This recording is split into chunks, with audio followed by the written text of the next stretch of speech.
এই ফেসবুকের বেশিরভাগ মানুষই তারা স্প্যামযুক্ত ভিডিও আপলোড করে। এখন স্প্যামযুক্ত ভিডিওর কথা বললাম কেন?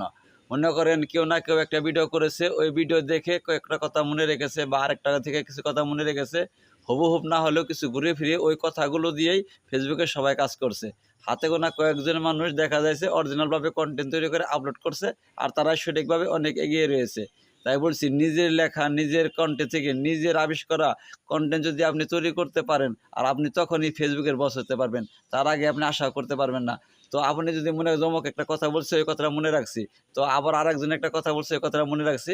তো সব কথা মিলিয়ে ঝিলিয়ে দেখা যায় একটা কনটেন্ট তৈরি করতে চান বা ইচ্ছা করেন বা মনের মধ্যে বাসনা রাখেন, বা এইভাবে কেউ যদি আমরা কাজ করি, কেউ এগিয়ে দিতে পারবো না। তো নিজে থেকে তৈরি করতে হবে যে এই কথাটা এখন পর্যন্ত ফেসবুকে আসে নাই বা কেউ বলে নাই। এটা নিয়ে একটা কনটেন্ট তৈরি করি।